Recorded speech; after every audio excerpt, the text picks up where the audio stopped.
আসসালামু আলাইকুম। প্রিয় মালয়েশিয়ান প্রবাসী ভাইরা ও বাংলাদেশি প্রবাসী ভাইরা, আশা করি সবাই ভালো আছেন, সুস্থ আছেন। আজকে আপনাদের সাথে একটি বিষয় আলোচনা করব, কলিং ভিসা।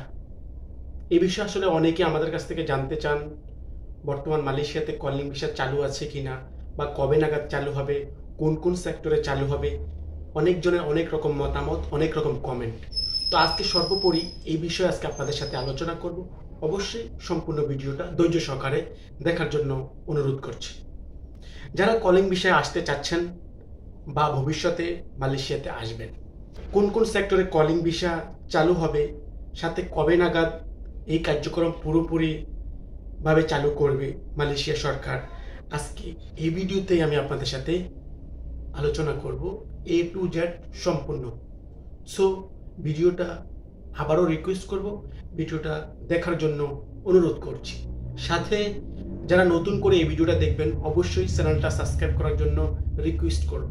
আপনাদের সহযোগিতায় কিন্তু আমরা প্রবাস খুঁটিনাটি ফেসবুক পেজ ও ইউটিউব চ্যানেল এগিয়ে যাবে।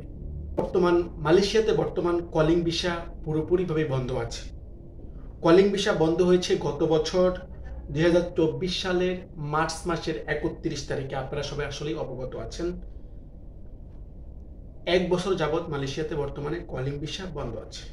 মাঝখান দিয়ে আপনারা জানেন যে কলিং ভিসা একবার চালু হয়েছে, সেটা কিন্তু প্লান্টেশন সেক্টরে, যেটা আমরা কৃষি ক্ষেতে মালয়েশিয়াতে এই বছরের 2025 সালের প্রথম দিকে, নভেম্বরের থেকে 25 সালের ফেব্রুয়ারি পর্যন্ত, মার্চ পর্যন্ত কলিং ভিসাটা চালু ছিল প্লান্টেশন সেক্টরে। সেই সেক্টরে কিন্তু আসলে পুরোপুরি সকল শ্রমিক কিন্তু মালয়েশিয়াতে প্লান্টেশন সেক্টরে ঢুকতে পারে নাই। পর্যাপ্ত পরিমাণ শ্রমিক কিন্তু প্রবেশ করতে পারে নাই মালয়েশিয়াতে। আজকে এক বছরে বাস্তব সত্য হলো এটাই।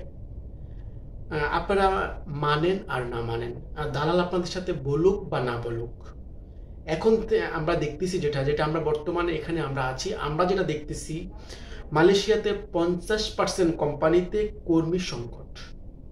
এই জায়গায় পরিস্থিতি আগামী 3 থেকে 4 মাসের ভিতরে শেষ অংশে দেখবেন যে 95% কোম্পানিতে কিন্তু কর্মী সংকট, কিন্তু মালয়েশিয়াতে কর্মী আছে প্রচুর। কথাটা কিন্তু আবার আপনাদেরকে আমি রিপিট করছি, মালয়েশিয়াতে বর্তমানে আগামীতে এই বছরের শেষে দেখবেন যে 95% কোম্পানিতে কিন্তু কর্মী সংকট থাকবে। কিন্তু আপনারা জানেন যে মালয়েশিয়াতে কিন্তু প্রচুর কর্মী আছে। এখন আপনাদের এই প্রশ্নটা যদি আমরা বিশ্লেষণ করি, কর্মী প্রচুর আছে, কিন্তু বৈধ এবং অবৈধ, আমরা বৈধ অবৈধ সবাইকে নিয়েই কিন্তু কর্মী, কিন্তু এখানে কতজন বৈধ কতজন অবৈধ এটা যদি আমরা ডিভাইডেড করি, তাহলে কিন্তু বৈধের সংখ্যাটাই কিন্তু একেবারেই ন্যূনতম, আর অবৈধ সংখ্যাটা কিন্তু বেশিরভাগই অবৈধ সংখ্যাটা। কারণ আপনারা জানেন যে মালয়েশিয়াতে বর্তমানে 1 বছর কিন্তু কলিং ভিসা বন্ধ আছে। এর মাঝামাঝিতে কিন্তু বৈধ একটা কর্মীও কিন্তু মালয়েশিয়াতে প্রবেশ করতে পারে না, কিন্তু অবৈধভাবে ট্যুরিস্টে বডি কন্ট্যাক্টে যেভাবে হোক, যেভাবে পারছে ওইভাবেই কিন্তু অনেক কোম্পানি কিন্তু এই 1 বছরে অনেক কর্মী কিন্তু এই 1 বছরে মালয়েশিয়াতে প্রবেশ করছে।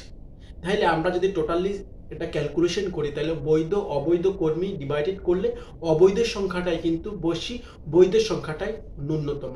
ওই দিক থেকে বিবেচনা করলে মালয়েশিয়াতে বর্তমানে কর্মী 95%, এই বছরের শেষাংশে 95% কোম্পানিতে কিন্তু কর্মী সংকট থাকবে। আরেকটা বিষয় হচ্ছে, এই 1 বছর যখন কলিং ভিসা বর্তমানে মালয়েশিয়াতে বন্ধ আছে, এর মধ্যে কিন্তু দেখবেন যে অনেক কোম্পানিতে কিন্তু অনেক বৈধ কর্মী একেবারেই চলে গেছে।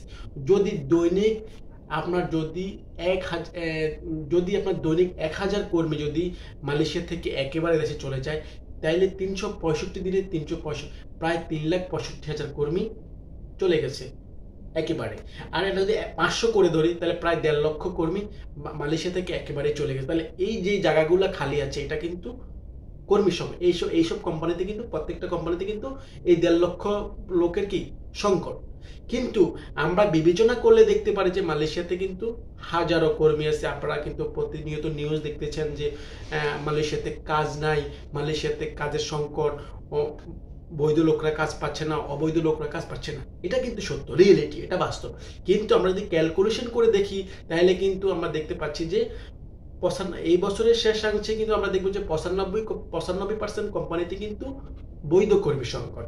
তাহলে আমরা অ্যান্সারটা পেলাম কি, আমাদের বৈধ কর্মী এই বছরের শেষাংশে প্রায় প্রত্যেকটা কোম্পানিতে কিন্তু কি 95% কর্মী সংকট থাকবে। এখন বিষয়টা হচ্ছে যে আজকে যে টপিকসটা আপনারা যেটা আমাদেরকে জিজ্ঞাসা করতে চাচ্ছেন যে কলিং ভিসা, আসলে বর্তমানে মালয়েশিয়াতে কলিং ভিসা চালু আছে, আর এই বছরের শেষ নাগাদ কলিং ভিসা চালু হবে কিনা এই বিষয়টাও কিন্তু আসলে বলা যাচ্ছে না। কেন বলা যাচ্ছে না? আপনারা জানেন যে বর্তমানে মালয়েশিয়াতে কিন্তু সাধারণ ক্ষমা চলছে। যারা অবৈধ লোক আছে, অবৈধ শ্রমিক আছে, তাদেরকে কিন্তু মালয়েশিয়া গভর্নমেন্ট কিন্তু সুযোগ দিয়ে রাখছে যে সবাই যেন নিজ নিজ দেশে নামমাত্র 500 টাকা জরিমানা দিয়ে নিজ দেশে গমন করার জন্য। সেই ক্ষেত্রে যখন ওনারা এই অবৈধ শ্রমিকগুলা যখন মালয়েশিয়া থেকে নিজ নিজ দেশে গমন করবে, তখন কিন্তু ওনারা একটা ক্যালকুলেশন করবে, ওনারা প্রত্যেকটা কোম্পানি থেকে ডিমান্ড লেটার নিবে যে আসলে কোন কোম্পানিতে কত শ্রমিক কি সংকট আছে। তারপরেই কিন্তু বিবেচ্য বিষয় হবে, বিবেচনা করবে মালয়েশিয়া মানব সম্পদ মন্ত্রণালয় সাথে ইমিগ্রেশন এবং আরও যেসব স্বরাষ্ট্র মন্ত্রণালয় আছে, ওনারা কিন্তু পরে ক্যালকুলেশন করেই চিন্তা করবে যে ওনাদের দেশে কত লোকের শ্রমিক, ওনাদের দেশের কোম্পানিগুলোতে কত লোকের শ্রমিকের সংকট আছে। তখনই কিন্তু ওনারা ডিমান্ড লেটার গ্রহণ করে তারপর ওনারা তুলে ধরবে যে ওনারা কোন কোন দেশ থেকে কলিং ভিসায় শ্রমিক নিয়ে আসবে।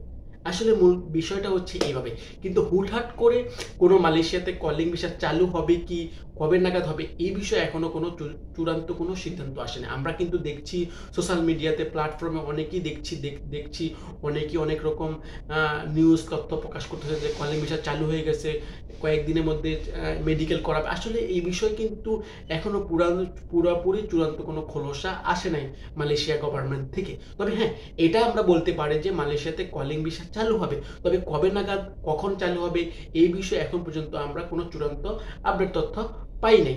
তো প্রিয় মালয়েশিয়ান প্রবাসী ভাইরা, আপনারা অপেক্ষা করুন, এবং যারা মালয়েশিয়াতে আসার জন্য অপেক্ষা করতেছেন, আপনাদেরকে বলবো যদি আপনারা মালয়েশিয়াতে আসতে চান অবশ্যই একটু ধৈর্য সহকারে অপেক্ষা করুন। ইনশাল্লাহ যদি কোনো ভালো আপডেট তথ্য আসে কলিং ভিসা কবে নাগাদ চালু হচ্ছে এবং বাংলাদেশ থেকে কোন কোন সেক্টরে, আমরা জানি যে বাংলাদেশ থেকে সর্বোপরি অতীতে আমরা যে বিষয়গুলো বিবেচনা দেখেছি যে কনস্ট্রাকশন, সার্ভিস, ফ্যাক্টরি, এইসব সেক্টরে কিন্তু বাংলাদেশ থেকে কর্মী আসে সবসময়। তো অপেক্ষা করুন, অবশ্যই প্রত্যেকটা সেক্টরে বাংলাদেশ থেকে মালয়েশিয়া কর্মী নিয়ে আসবে, তবে সময় সাপেক্ষে সেটা এখনো বলা সম্ভব না কবে নাগাদ মালয়েশিয়াতে আসলে চূড়ান্ত কলিং ভিসায় শ্রমিক আসবে। এই বিষয়ে আমরা যদি কোনো আপডেট তথ্য পাই আপনাদের সাথে শেয়ার করব। এই পর্যন্ত ধৈর্য ধরুন এবং আমাদের ভিডিওটা সম্পূর্ণ দেখুন। যদি আবারও নতুন কোনো আপডেট তথ্য আসে কলিং বিষয় সম্পর্কে অবশ্যই আমরা আপনাদের সাথে শেয়ার করব। আমাদের সাথেই থাকুন। আজকের মতো বিদায় নিচ্ছি প্রবাস কমিউনিটি ফেসবুক পেজ ও ইউটিউব চ্যানেল থেকে। আসসালামু আলাইকুম ওয়া রাহমাতুল্লাহি ওয়া বারাকাতুহু।